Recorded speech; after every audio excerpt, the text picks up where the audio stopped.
So I just started other channels. Let us greet them also and go from there. So good morning everybody on the Instagram and also on the LinkedIn Live, YouTube and Facebook. I'm on the new vibe on audio, rest of them on video. Okay. So I was just telling my friends that I started a new series yesterday named Bite-Size Wisdom Questions. Yesterday was are we aware of what's going on in our life?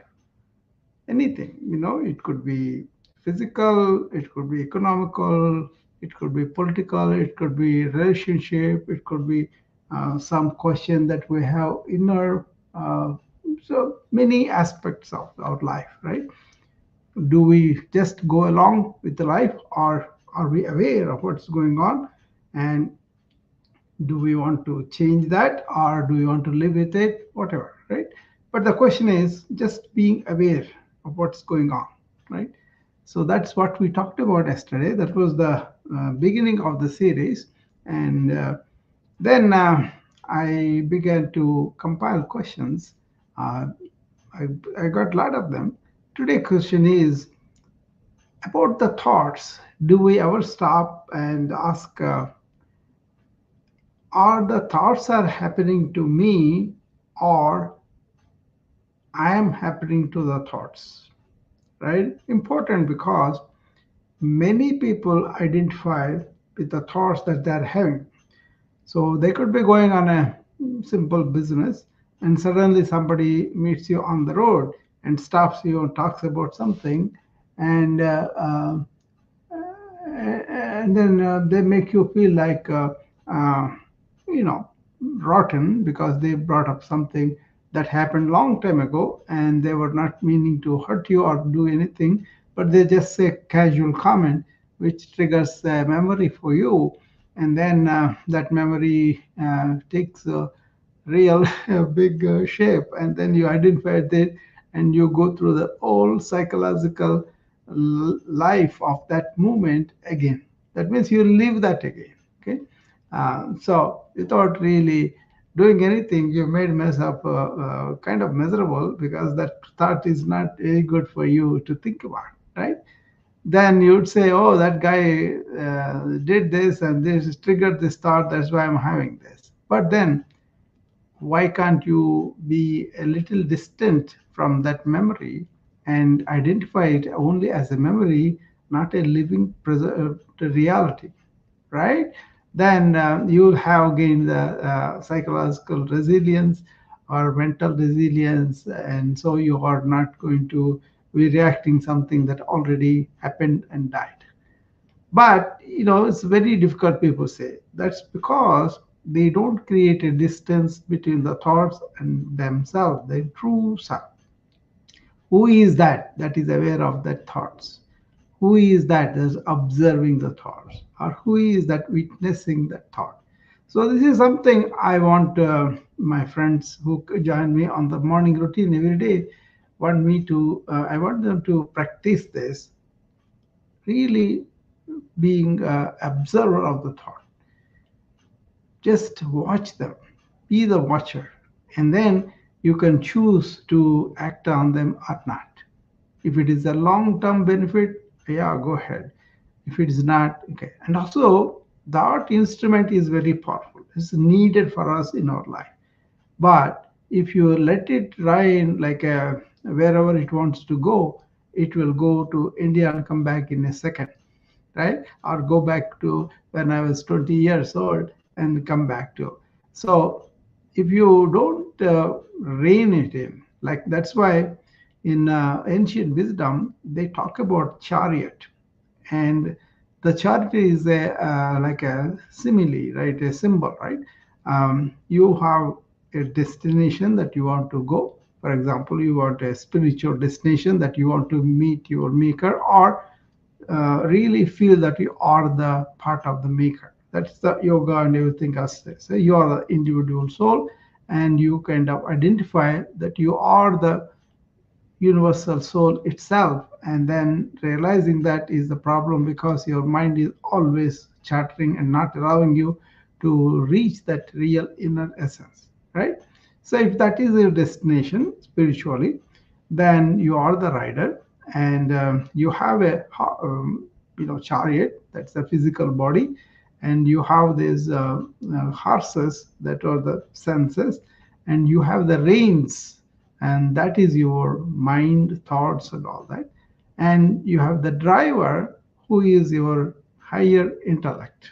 Okay, and then you are the passenger going to the destination. So your higher intellect controls your mind, that is thoughts and the senses. You will go towards the direction that you want.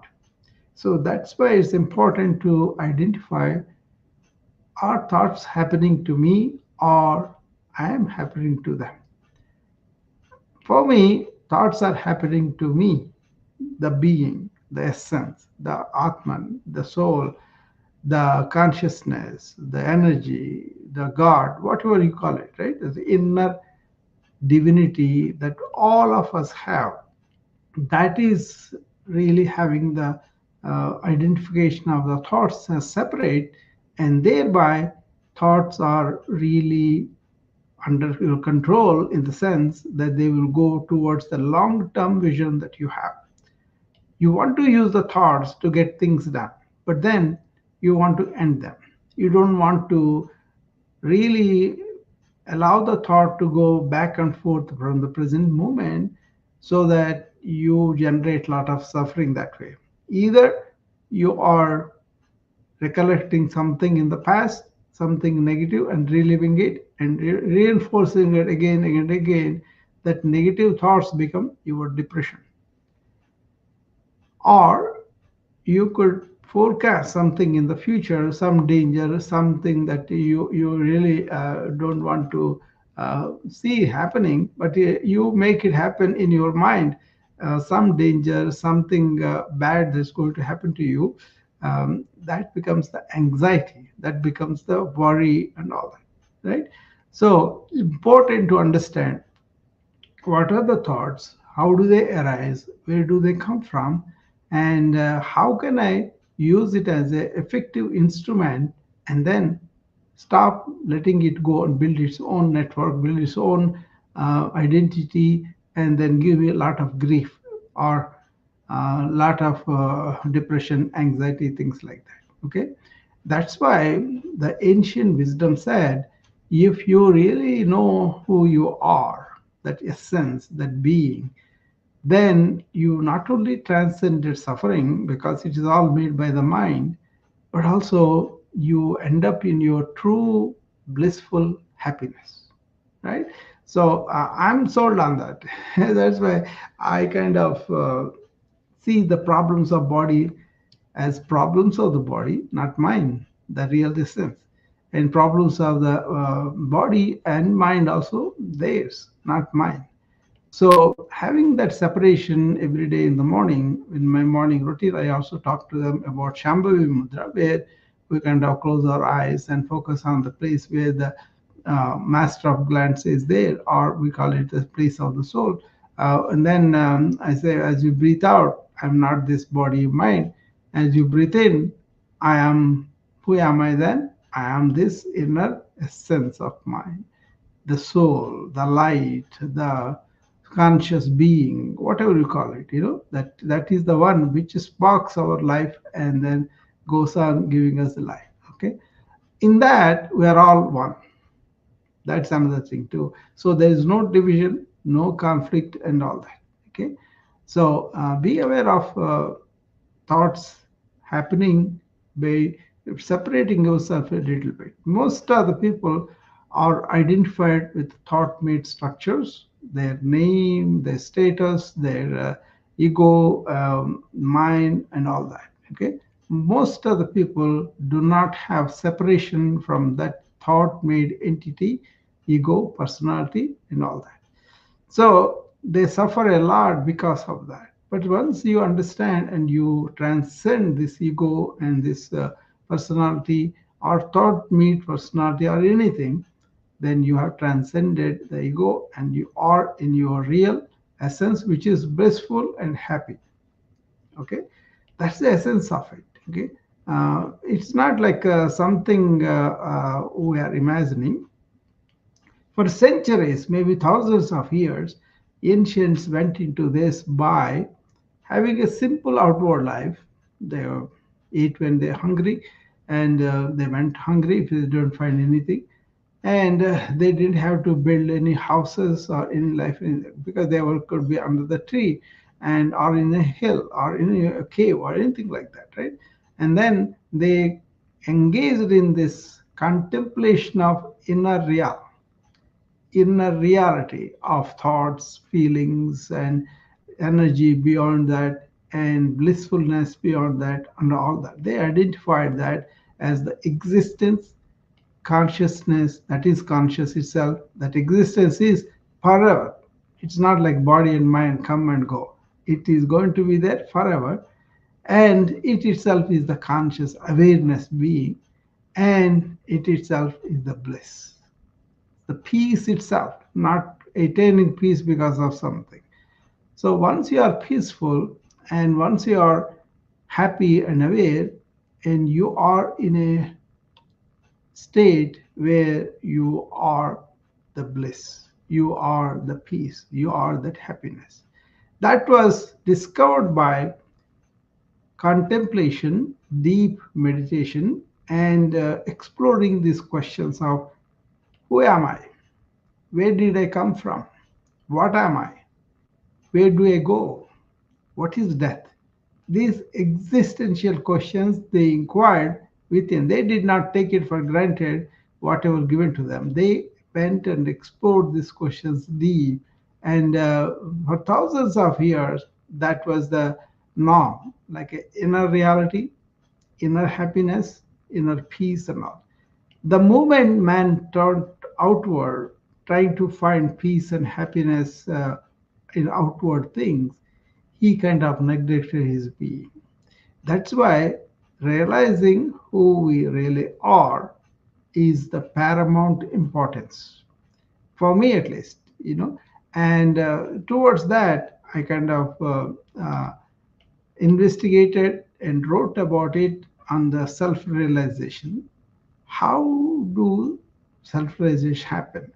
There are so many ancient systems, yoga system, knowledge system of Vedanta, and so many other ways, Buddhism, the Jainism, all those have their own arguments about what are we, where are we going, and all that. Exploring them with a sincere scientific question is important, and reviving them again in our modern world, because that could be answer to our modern problems of external proliferation and consumerism, and destroying the planet, and destroying the human being himself. Human being suffers, human being divides, human being enters into wars. All these things are can be distant once we realize we are all in one energy, right? So that's why it's important to understand about thought, and also look at the fact, are these thoughts are happening to me from my past experiences, or from the stimuli that I'm getting from the environment. It could be any form. It could be eyesight, hearing, tasting, touching, or just going deep into my mind. I can imagine things, right? All these ways the thoughts come, and the thought will not have a career if you can live through the thought and let it complete and let it go away. But we don't let it go away, we cling to it. So that's where we kind of get into trouble. Why can't we use the thought and then finish it and end it? That's something I do all the time, because I use thought in my awareness. So I want to be aware what I'm doing here, and what I'm talking about is just being here and now, right? And when I use the thought, I use it for some end, physical goal, or some goal that I have. And afterwards, I kind of dump it. If not then, at least before I go to sleep. So most of the time, this is happening. I kind of see a patient, I can think about what his solution, I kind of prescribe it, and afterwards I dump it and I go to the next patient. It may be in my records, it may be the plan and all that is documented. Then why do I have to store it? Einstein said, I don't have to remember anybody's telephone number because it's already written in the telephone directory. Like that, why do I have to preserve all the data when I can document in the EMR and then come back to it? So I see a patient, I determine the problem, I determine the solution, I determine the investigation for that, I order all that.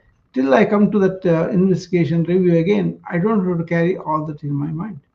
So the awareness itself drops everything because it's not that you are doing a physical act of dropping. What you are doing is you are just checking yourself, are you in the present with the next patient?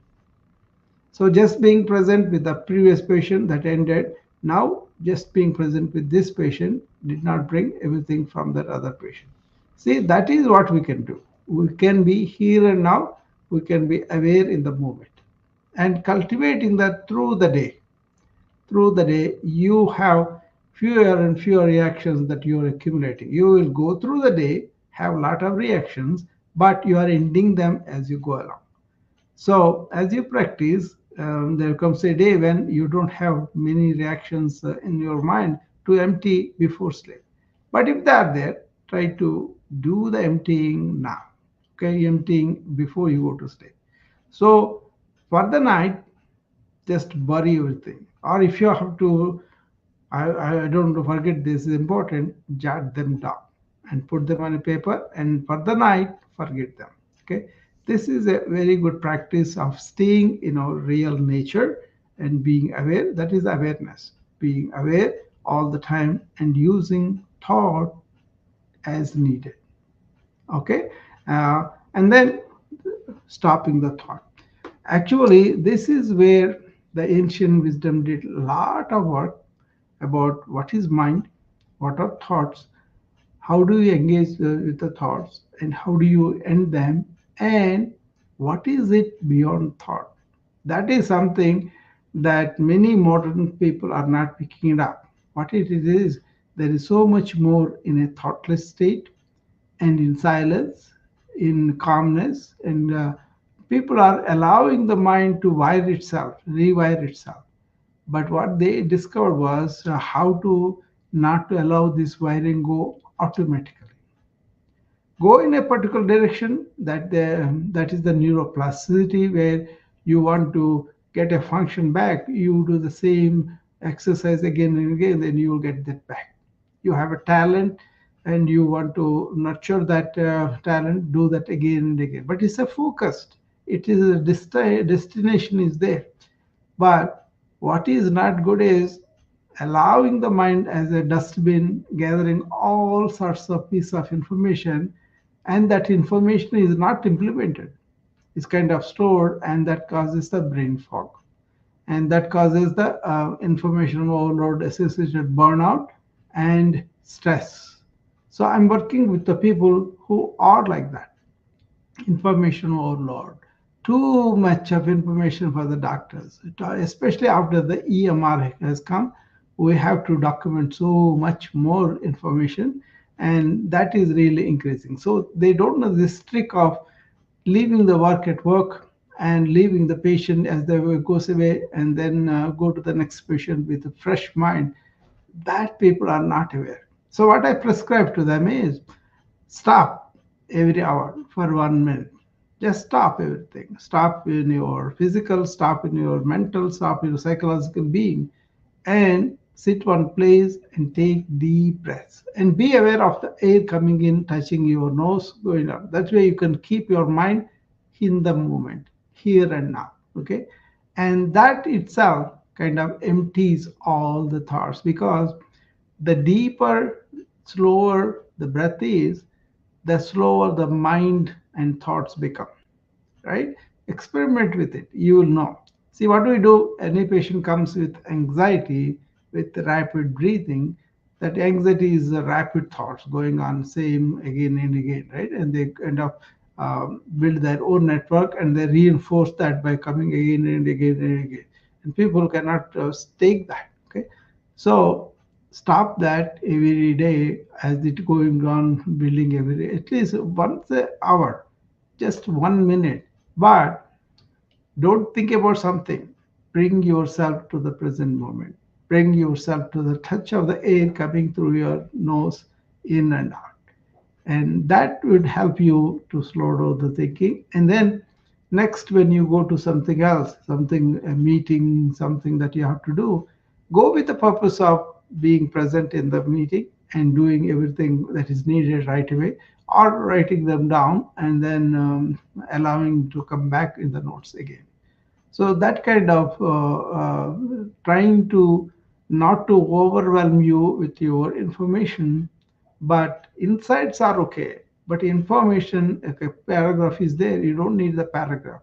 What you need is what is the insight from that paragraph that telling us to improvise ourselves in our work, in our life. Okay. Wisdom is when you take information and implement it by understanding it, by having insight into the nature of the problem and the nature of the solution for it.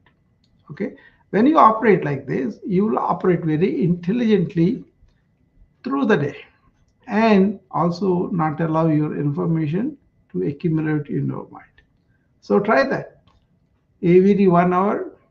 Just put everything aside and sit down, keep your spine straight, close your mouth, and take deep breaths through the nose like this.